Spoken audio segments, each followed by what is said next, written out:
mu ggwanga erya Rwanda nga bw'eri enkola yaayo ey'okumaza omusu. Kagame tasaaga nti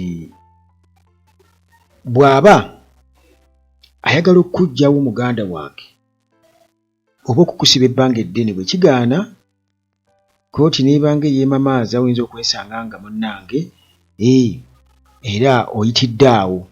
Kakati waliwo YouTuber omu era nga ono abadde lecturer, yaliko lecturer ate nga era munnamawulire.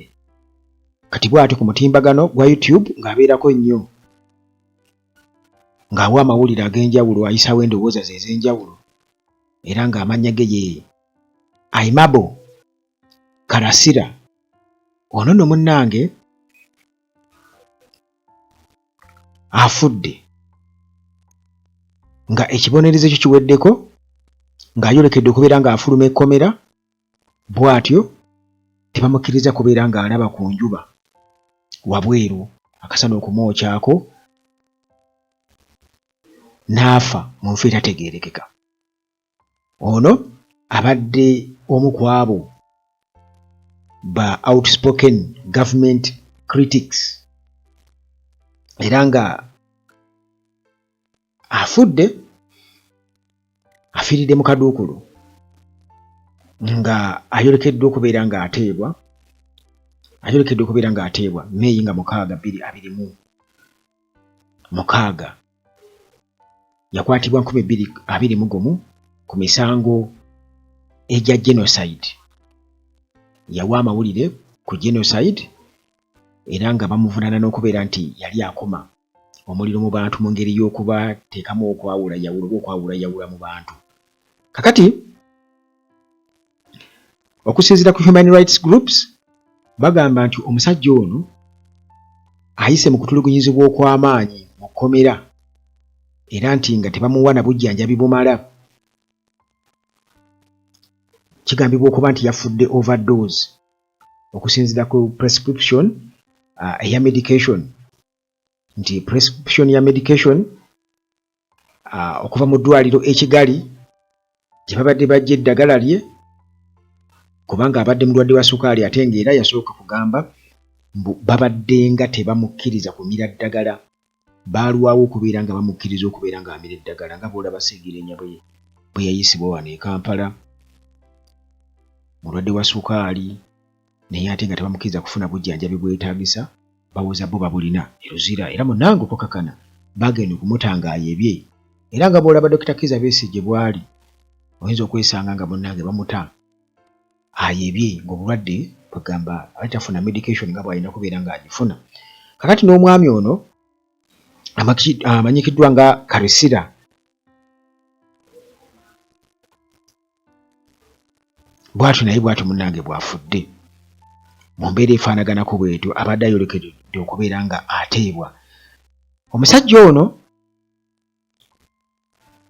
emisango ekibadde gimuvunaanibwa kwe kubeera nti yayogera ku genocide, era ng'agamba nti bamemba ba famire ye baafiira mu genocide,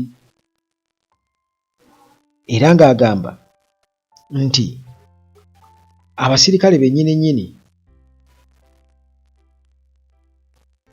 abajja kugamba abayeekera abajja okubeera nti bajjako gavumenti ya Habyarimana beenyigira mu genocide.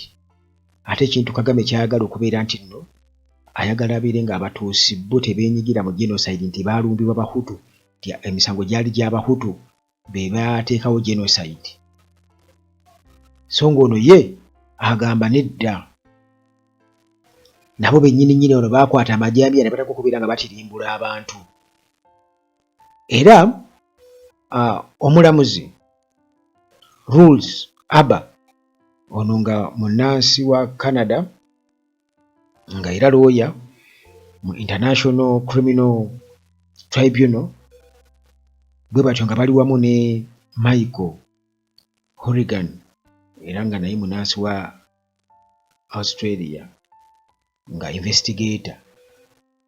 Bano baakijjayo bulungi nnyo nga bakakasa nti ennyonyi eyakuba missile eyakuba ennyonyi ya Habyarimana nti bano abatuusi bagifuna okuva e Russia gye bakoze okubeera nga bakuba ennyonyi ya Habyarimana newankubadde nga ye Kagame mu kiseera ekyo yagamba nti bo baali bayeekera era nga tewali muyeekera alina mizaire y'ekika ekyo eyakuba ennyonyi eyo eya Habyarimana.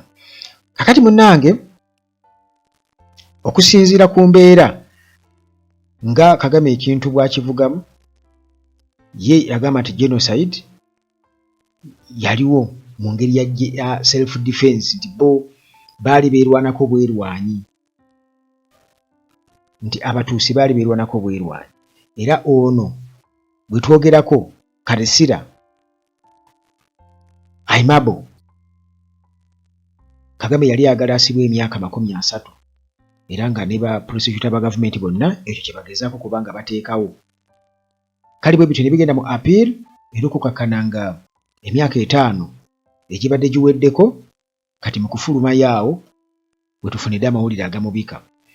Naye jjukira nti embeera eno e Rwanda kirabika waliwo abaagala okubeera nga genocide bagiteeka ku bantu abalala nga bo baagala okubeera kirine kubanga buli muntu yenna avuddengayo okujja okwogera ku genocide. Waliwo omukulu ayitibwa bamuyitanga Mihigo ono jjukira yagamba nti n'Abahutu nabo battibwa mu genocide kati walina okubawo justice. Ono yasibwa era yafiirwa naye mu kkomera. Waliwo n'omulala bamuyita John William Ntwatwa eyavaayo n'atutegeeza n'agamba nti abasirikale bayingidde beefuula bannaddiini bwe batyo ne bagenda buli wamu okuba nti bakola obwambega era n'ono naye yamaliriza nga zembuyaga ezikunta. Kakati embeera munnange bwetyo bweri mu ggwanga erya Rwanda tulabyeko abantu bwe basikambula ku nnyonyi ne tulabako abafiira mu mawanga e South Africa bangi basibiddwa e Rwanda ate era bangi bafudde nti okwogera ku gavumenti oba okwogera ku bya genocide Kagame agufuulira ddala musange era waliwo amateeka ge baateekawo ag'amaanyi ennyo mu constitution yaabwe nga bakuvunaanira ddala singa ogezaako kujjukiza abantu ebyaliwo mu genocide, singa ogezaako kuba nga abajjukiza misango egya naggomola gye gikuggulwako. Jjukira nti mu ggwanga lino erya Rwanda sofa kati Kagame ndowooza ayinza okuba alina batabani be babiri, Ian Kagame n'omulala, waliwo omulala gwe neerabidde erinnya, bonna kati bali mu magye ga Rwanda RPF.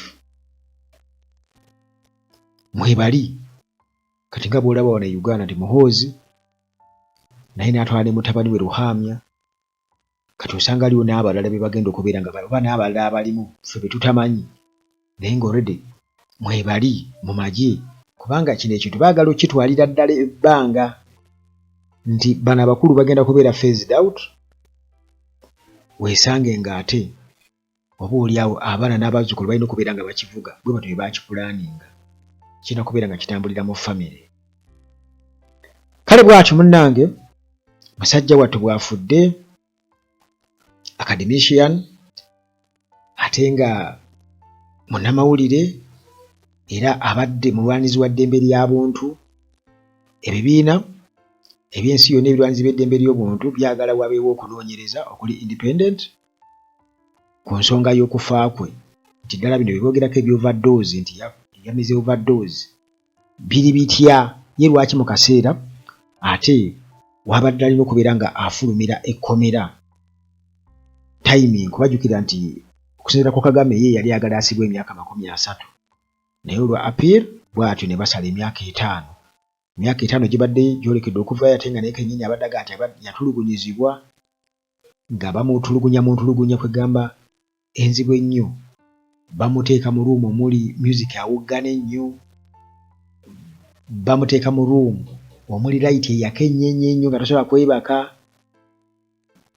bamusuuza kwegamba mu mbeera enzibu ennyo ebifo kugamba ebinyiga bamusuza mu pipa by'amazzi bamusiba obo bamunyiko omwo bagayiso gatetegekeddwa bagatamanyi gavaawa bamumme eddagala likuba abadde mulwadde wa diabetes sukaali naye nga tebamuwa ddagala li mu budde n'ebirala bingi nnyo. Kakati munnange tugenze okukafuna nti ate Zembu yageze ku ntaati era yamize overdose naye mu kaseera watuukiddwa okubeera ng'ateebwa ng'ekibonerezo kyo kiweddeko. Tujja kugamba nti Mukama amuwe ekimuli eky'emirembe.